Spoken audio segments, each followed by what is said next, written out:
Haha. I'm going to have to be quiet because I have a 7-year-old who is off the chain. We've just gone on a walk in the neighborhood. We're going to wait for Seton Tucker to join us to talk about the Murdaugh mystery.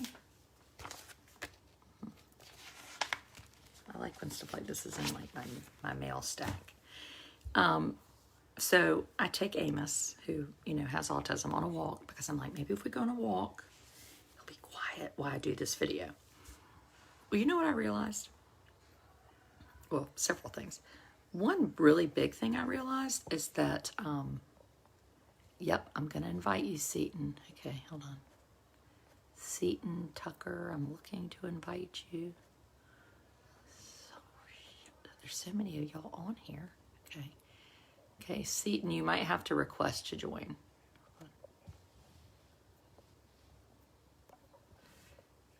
Okay, Seton, try to request to join. One thing I realized is that there are a lot of people that walk their dogs in strollers. Did you know this? It's a thing. Yeah, it's a thing. Because they do. I mean, if I have a dog and I walk in a stroller, y'all know that my house is organized. I would just like to point that out. Cute haircut.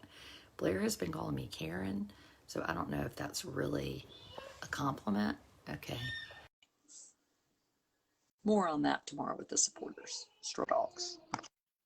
Oh, making progress.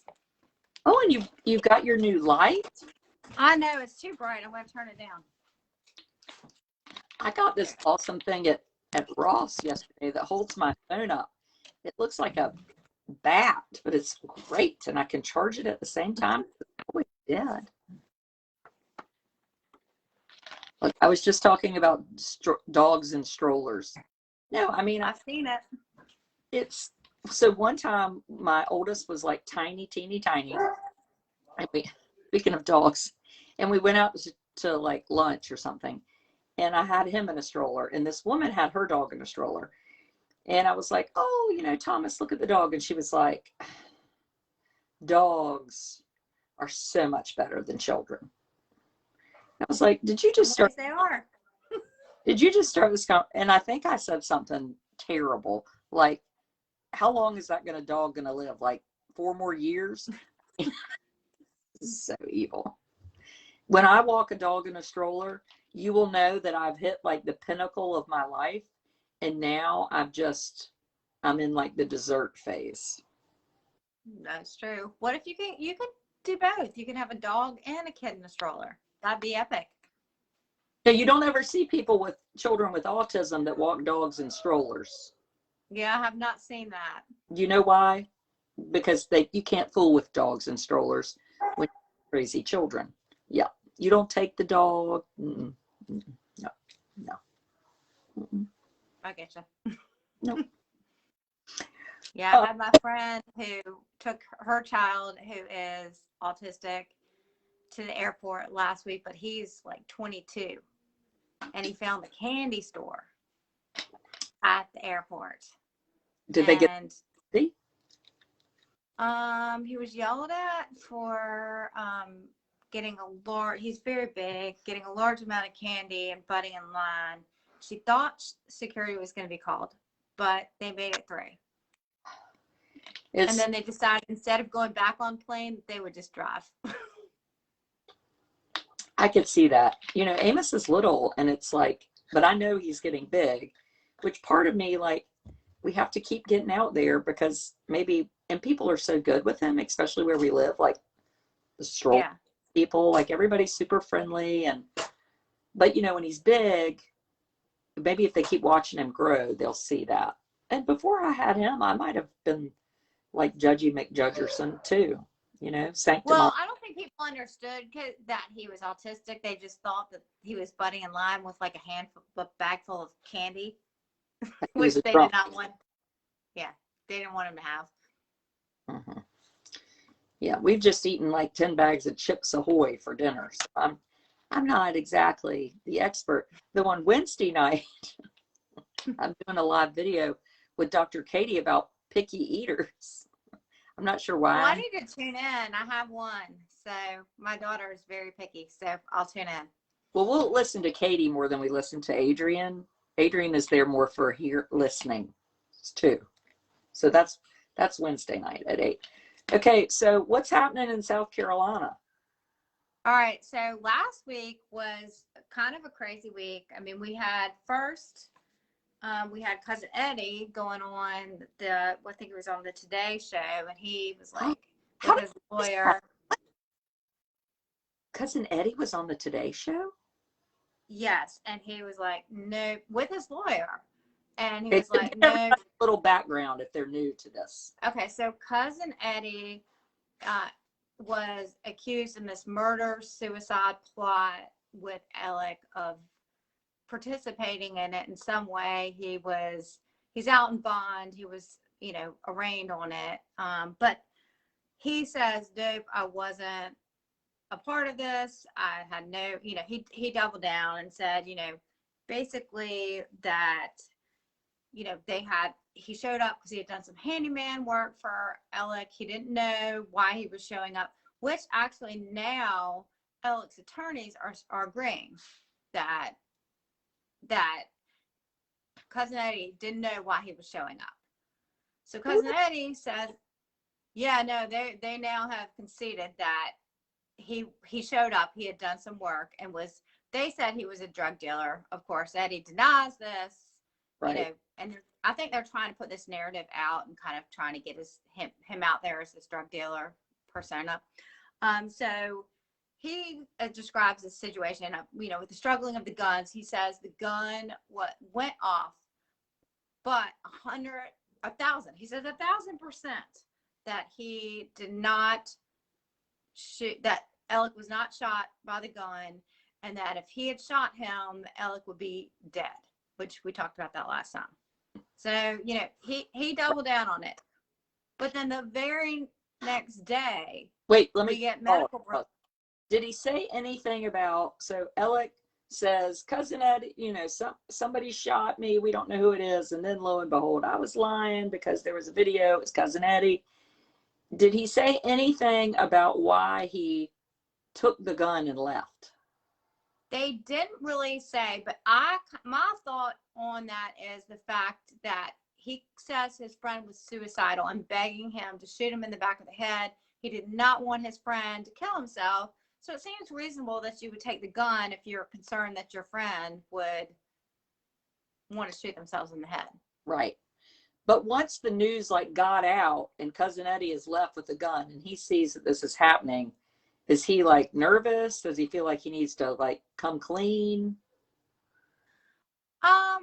He did not. We don't know. I mean, I think it all happened where he got arrested, and then he was like, all right, I guess, maybe we just hoping it would all go away. He would throw the gun away and everything. Right. He says his version of the story was that Alec wasn't shot. He left him. He fled the scene with the gun, and that Alec had not been shot and there were no injuries. But then the very next day, Alec's attorneys released some of the medical records, which show some pretty significant injuries. We're hoping on our podcast that we will have a medical person on this week to kind of go. But that's still, even if he does have these significant injuries, that doesn't necessarily, prove that cousin Eddie did it. They could have been self-inflicted, or who knows what happened. But we didn't see any injuries when his little fanny got in court. No, and that's what's so crazy. So, I had my husband, who's a physician, he looked at him, he's like, well, those are kind of some significant injuries, so it really doesn't add up and make sense. That's why I No want to have photos, in words. No, I mean, I watched the bond hearing and saw the front of his face and the back of his head, and there didn't appear to be any sort of visible injury whatsoever. And his attorneys are saying it's because he has a thick head of hair. They shaved his head. If you get, that's what I said. I mean, there was nothing shaved. There were no stitches. There was nothing. I'm not a doctor, but I play one on TV. I know. So, but then if you look at some of the medical records, it does look like there's injuries, but so it's the two are not matching up whatsoever. It seems very How do we know suspect. records or even real documents? I mean, they could be like, Adrian, here's my medical records. I mean, I don't know. Maybe they're, I mean, I'm kind of a trusting person. I would think that they're real, but I don't know. Maybe they're not. I mean, they say Savannah Memorial Hospital on them. Yeah, but I mean, I get 5,000 bills a day. I could go in there, wipe that thing out, and put whatever I wanted on there. Well, that's true. But I mean, again, I can't reconcile in my own head why, when I watched that bond hearing, I mean, I kind of am like, dude, why would your attorneys not just put a little wrap around your head or something to make it seem more plausible if you're going to go with this narrative? if you're going to lie, you better be all in. Yeah. But so Cousin Eddie's attorneys, they go on, national TV, and then the very next day on Good Morning America, and Harpootlian goes on and basically presents these medical records saying this corroborates my clients that he did have these significant injuries, and then he was also positive for opioids and barbiturates.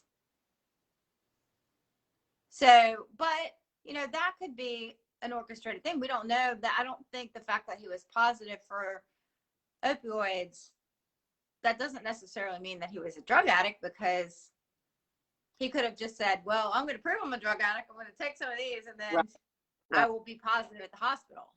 Right. Yeah. You and I have said, or I know he ain't no more a drug addict than I am. And if I'm wrong, then I'm wrong. But here's my problem, is that there's so many lies being told. Why would they be so honest about this drug addiction? Which someone wrote hair tests. One more lie.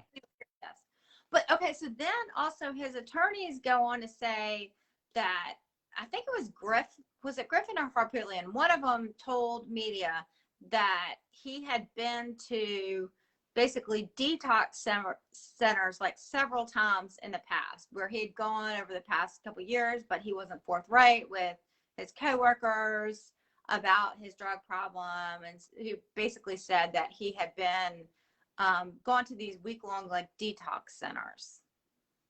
So that, I don't know, maybe he had, I don't know. Even if he had, it doesn't really make a difference. You still can't, there's still no way to spend that amount of money, even if he did have an opioid problem or some sort of addiction problem. It still doesn't prove that he could have spent that amount of money on it.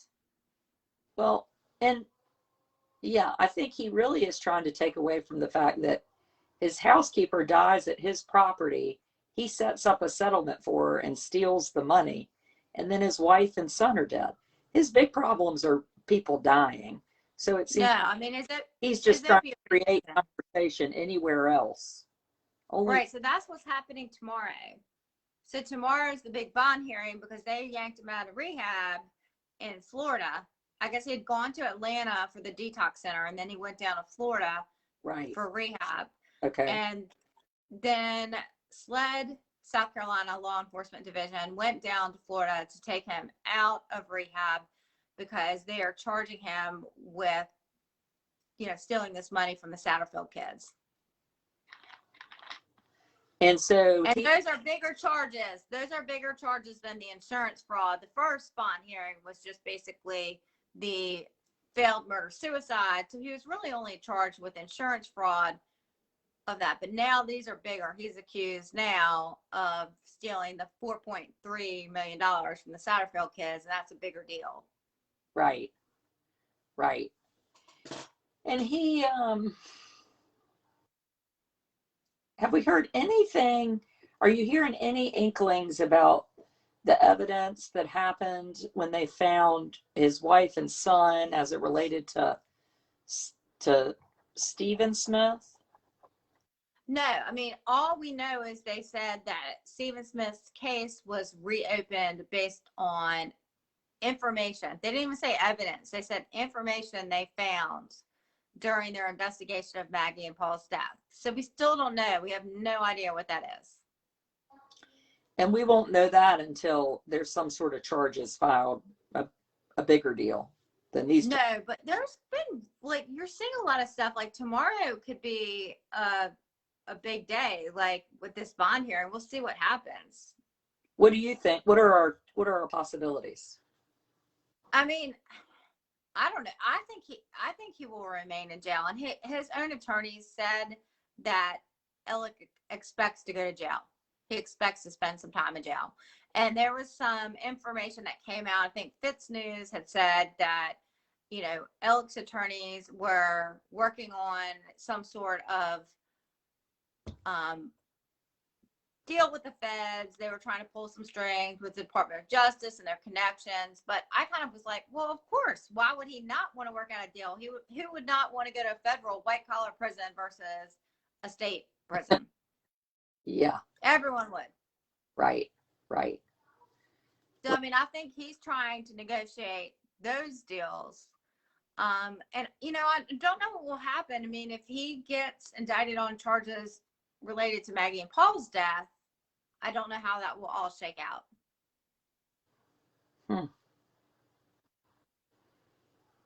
And we hadn't heard from Buster. Well, the only thing I've seen, which, like, I'd gone on a trip for my birthday with a couple of us where we're celebrating a big milestone birthday. We'd gone to Mexico, and my phone was lighting up that Buster was at the USC Tennessee game in Knoxville. I saw with John Marvin. But I mean, that's the last I've heard. I think I saw a lot of, you know, people were saying, but, you know, he hasn't been charged with anything, and he's allowed to go anywhere. So I kind of was like, all right, I know people reported on that, and I was kind of like, I don't know. I had a little bit of a cringy taste about that. Yeah. Because I was like, who shared that photo? I think it was shared on Twitter. But I mean, who took it? Like, who shared it? I don't, you know what? I don't know. Like, again, I was having margaritas in Mexico when this all happened. That sounds really good. No, I saw it. Was great. And the photo was not, it was like him looking at a table of alcohol. I mean, it was not. I know. It could not have been worse. It was really bad. But I agree with you. I think there's a line there and you're like, that doesn't feel quite. One thing. It felt a little wrong to me. Yeah.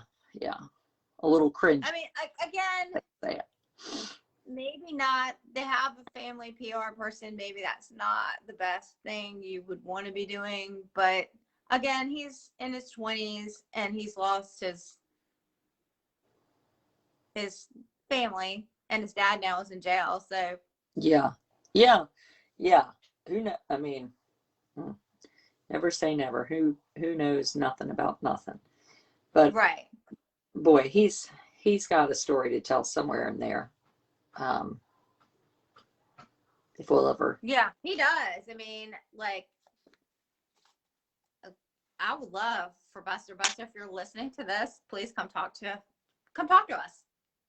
Yeah, I keep thinking he's gonna come out eventually. I mean, it's a little bit, you know, we've been talking about Gabby Petito and Brian Laundrie, who, you know, is MIA, and at least, like, his sister, you know, was like, I'm getting on the news, like, I'm gonna go ahead and hold myself out, you know, separately. And it seems right. like that would be the kind of thing to do if you're innocent.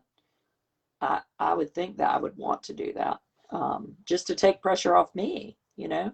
I think you would want to, but I mean, you have to think that's her brother. I mean, this kid has lost his mom, his brother, and now his dad's in jail. It's terrible. It's different. Right. It's terrible. Terrible. Though I think I would be pretty annoyed at my dad at this point. Oh, no, I would be like, get it together, Dad. You're the only person I have. And actually, right. You're the only person I have left here. Right. But I mean, maybe his dad can't get it together because he's dug himself too far of a hole with all these things he's done. I mean, if what he's been accused of is true, and he stole millions of dollars from his housekeeper, whose heirs who died in his house. I mean, I don't know what kind of person would do that. Right. Yeah, that's a really, and if you steal from a woman that worked for you for 20 years that you really cared about, and she let's just say she died in a car accident and you stole the money. That's terrible enough, right? Like, one, if you're an attorney and steal money, that's pretty bad. But then you have a relationship. But then the person dies in an accident at your own house and you steal the money. Like, lightning is really striking a lot around there. It's hard to come up with anything nice to say at all about Alec Murdaugh in my mind. No. And it's like everyone is running, like, I mean, everyone's basically trying to save themselves right now. And I think that could be why Alec is talking to the feds. He's probably trying to implicate other people who maybe were possibly in on these schemes with him. Mm-hmm. So the other attorneys, the one attorney has also had his law license suspended. Is that right? Yeah. So we know Alec did, but also Corey Fleming now's law license has been temporarily suspended. He did return the money that he received as lawyer's fees, because obviously he did not do his job. Right. And also Westingdorf the banker returned his $30,000, which I was talking to a friend of mine who's a banker on Friday night, and he's like, for a personal representative, people don't charge that kind of money. Like, he charged $30,000. Like, that's kind of a lot of money to charge for that. Like, people don't charge that. Do. Right. Like, I don't know what a personal representative does.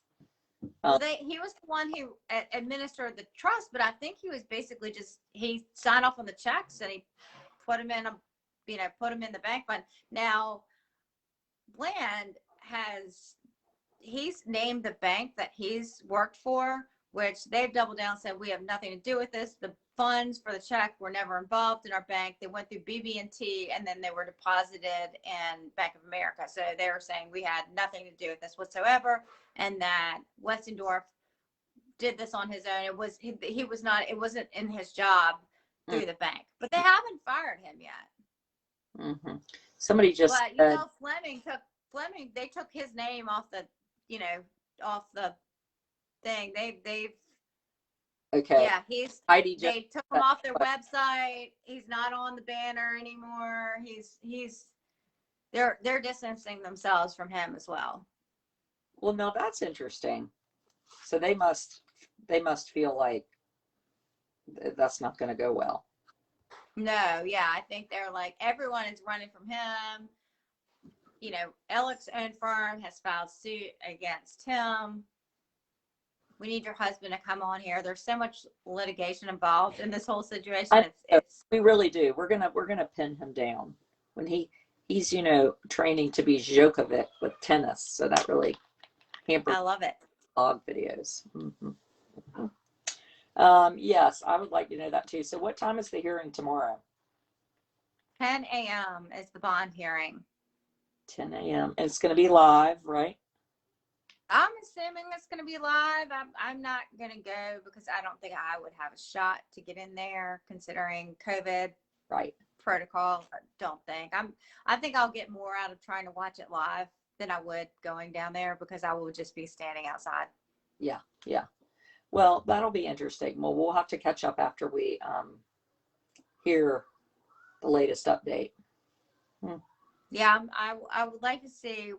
I mean, it's going to be very clear. I mean, he could receive bond. He's not charged with any sort of violent crime at this time. But he's in a pretty scary place. Where's he going to go? Yeah, where's he going to go if he's not in jail and not in rehab? He's maybe not a flight risk, but I would think a pretty big. I don't know. Maybe he goes back to Moselle and wears a my answer. I don't really know. But I would think he would need like protection.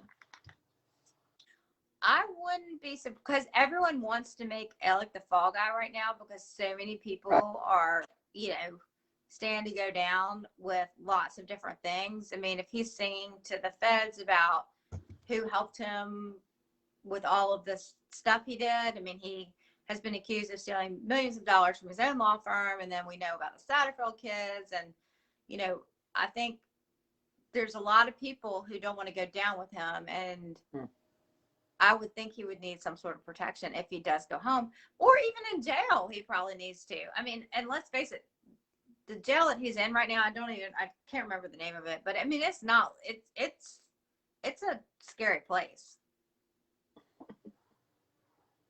He's not in a white collar federal prison at this time. Right. Right. When I was in jail, actually, I was in a jail cell with someone from South Carolina. And she was, there was a stainless steel toilet. That's all I remember. And I thought, oh, this will be a long. We need to delve into this subject. You were in a jail? Well, not for too long. This is a weird law in North Carolina. So I had been drinking. So the person with me said, I haven't been drinking. I can drive. So I was like, great. So she drives my car and she gets pulled over. And, we're under 21, so maybe she'd had a beer or something, but that counts. I got charged with aiding and abetting. What? That's right. Wrong. But it got dropped. But I mean, I did spend a few hours in jail. It happens. It happens to the best of us. Yeah. But, and it was crazy because like someone had reached out to me and told me that I mean, I get all these crazy rumors, and it's hard to differentiate between what's real and what's not because, everyone is having so much speculation about everything. I mean, hear different rumors about Maggie and Paul, again, how that went down, about how Stephen Smith went down. So, try not to repeat any of those rumors because it's just all speculation until it can actually be proved. But someone actually reached out to me and said that they knew that Alec was in rehab in Florida because they had a friend who just got a rehab, and they said, so I was like, well, that sounds kind of credible, but I mean, I didn't report it because I was like, all right. Right. And then I sent her a message right after. It's like, you're right, he was. Right. Yeah, because it's interesting, especially that whole, head injury thing.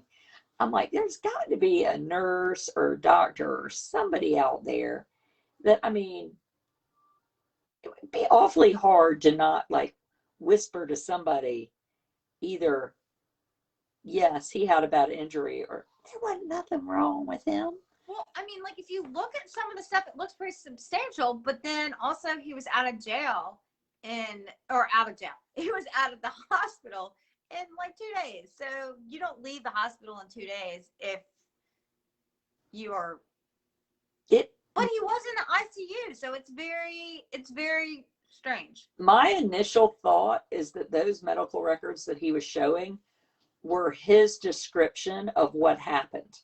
So I almost wonder if he calls and says, yeah, there's a gunshot wound to the head.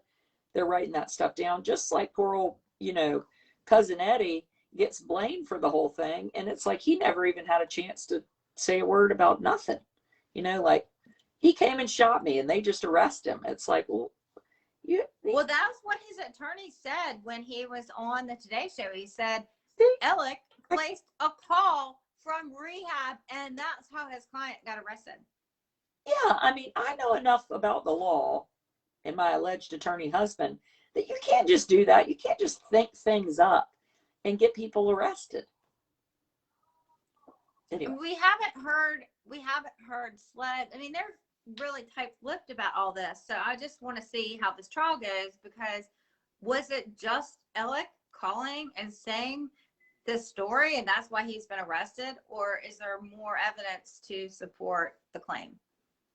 Yeah, I mean, and then Brantley just asked a question. We still have not heard anything from Maggie's family, have we? No, they have been very, very tight-lipped. I mean, that's probably the number one question we get is like, well, why hasn't, but someone actually pointed out on one of our comments, people were asking about Maggie on our Facebook page, and someone said, I think their silence kind of speaks volumes. Mm. So I kind of tend to agree with that. Good point. Yeah, and they're probably hurting the most. I mean, hurting an awful lot, Yeah, I mean, they've lost a grandchild, they've lost a daughter, sister, right, sister. Yeah, I mean, so for them, this is a tragedy, but I mean, I'm sure, I don't know if it's because they've been advised not to speak out, but they haven't come out in support of Alec. That's for sure. Which would you hear, that Gabby Petito thing, her family's out, and his Brian Laundrie's attorney seems real similar to Alec's attorney, of just like, well, we were so sad that, she was strangled. And it's like, your client who saw her last is like in hiding, and you're not looking. I mean, like, those parents are issuing these statements through their attorney, and I think, holy cow, like, y'all would do better just to shut up. People are like ready, are out for blood for you, Yeah. And it's, I mean, if Maggie's parents, I mean, most of the time, I mean, even if you go back to like Scott Peterson, way down, I just remember that story way back. Remember, he was the one who killed his pregnant wife. Right. Back, and it was like in the mid 90s or late 90s. I just remember because I think I was pregnant at the time. I was like, oh, this poor. And her parents initially came out in support of him. Oh my gosh, he's grieving. He's wanting his. Yes, right. Yeah, I mean, but we've never seen that from Aggie's family. We have not seen them come out and say, we believe, of course, our son-in-law did not do this. Right. Yeah. Well, I'll be really curious to see what we hear tomorrow, and if what the bond is set as. I mean, it seems to me a bond is sort of silly, just because if you stole millions of dollars, clearly, but then you have to pull the money out, which then might be used as evidence against you that you're a thief, right? Well, that's the whole thing. And that was also another thing that Harpootlian, it was either Harpootlian or Griffin talked, because there was 2 interviews. One with Griffin was. Harpootlian is so ridiculous. It makes sense that he's ridiculous. He's from North Carolina, you know that. Well, that's embarrassing. Where is he from? But so, wait, I lost my track. Okay.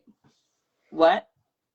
I lost my mind. Wait, what? Okay, you said Harpootlian was Harpootlian.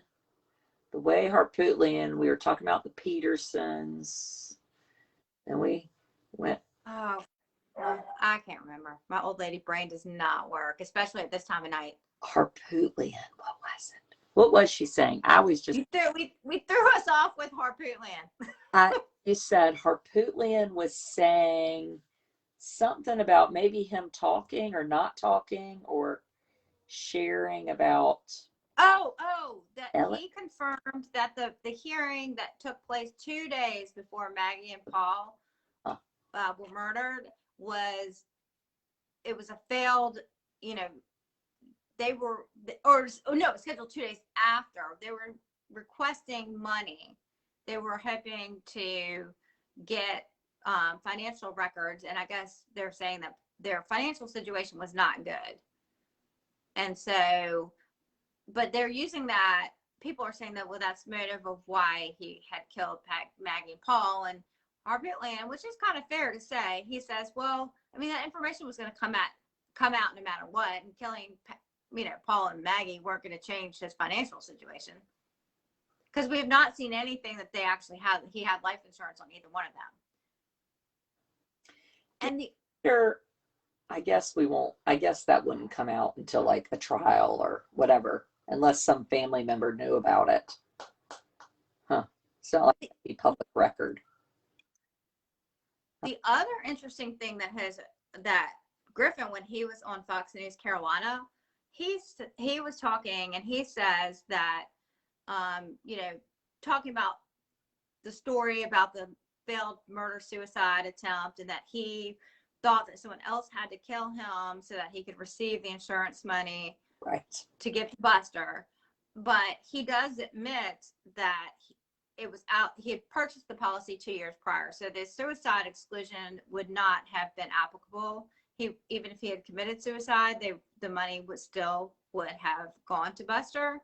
So I kind of also find it unusual that he would not have known. I mean, he's an attorney. I think that he would have been aware of that situation, but I guess if he was on opioids and all this, maybe he didn't. But to me, I'm not sure I buy it. How old is Ellen? I want to say, I know Maggie was 52, and I believe he was slightly older, so, mid 50s.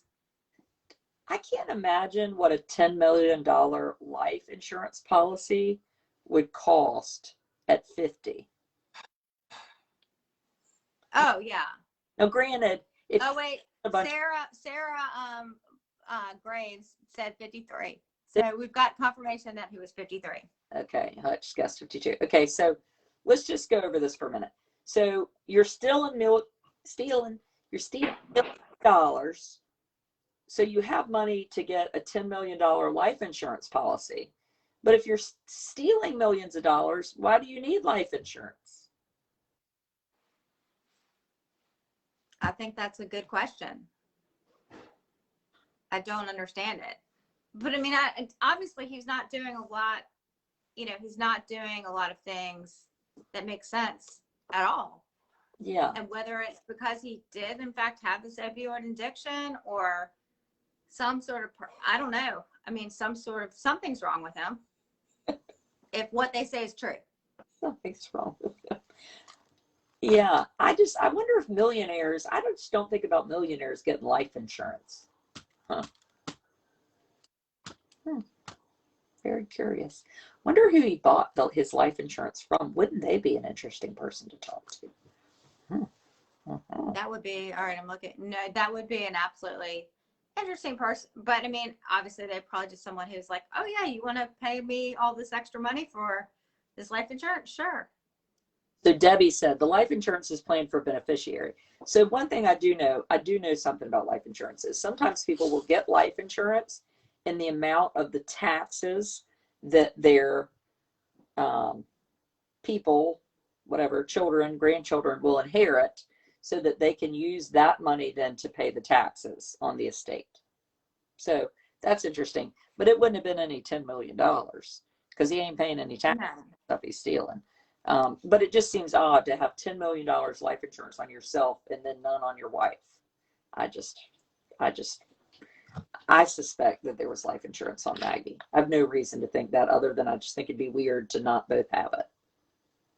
I believe Harpootlian and Griffin have said no, but I mean, I don't know if that's been completely confirmed or not. I mean, that's what they're saying. I mean, they could just come up with this policy and say they didn't know about it. Yeah. And it's a shame that they can't be honest because remember early on when Ella was, Harpootlian or whoever said they said he went to a different hospital. Like that was Griffin. Yeah. And they said he went to MUSC in Charleston.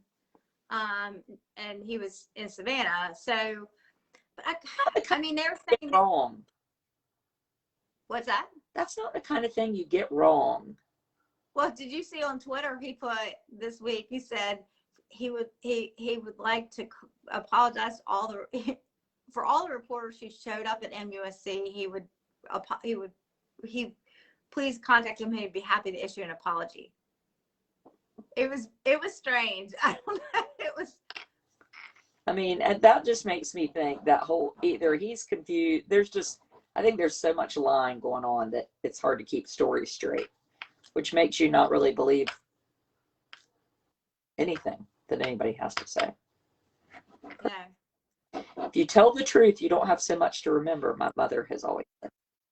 Although, I mean, in Griffin's defense, I mean, he could have just gotten a mixed signal. I mean, people are crucifying him about this MUSC versus Savannah. I'm like, well, I'll give him the benefit of the doubt on that. Then I keep thinking about all the long lie he did about how they were working on a sketch of the person that Alex had shot him, and the sketch wasn't right yet, so it hadn't been released.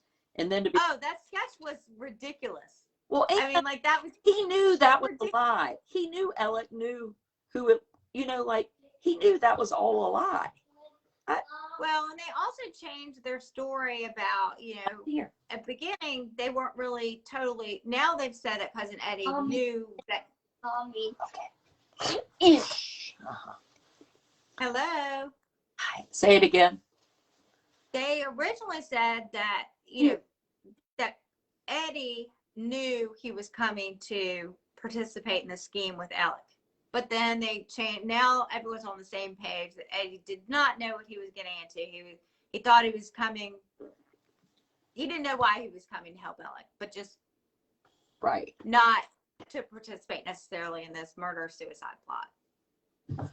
Well, I mean, okay, we're gonna go get mommy's bed. Okay, all right. Okay, let's check in tomorrow. Let's check in. Yes, I mean, tomorrow's gonna be a long day, so let's see what happens. But we should definitely check in. You can do it. You'll be ready. I'll be ready. All right. Bye, y'all. Good night. And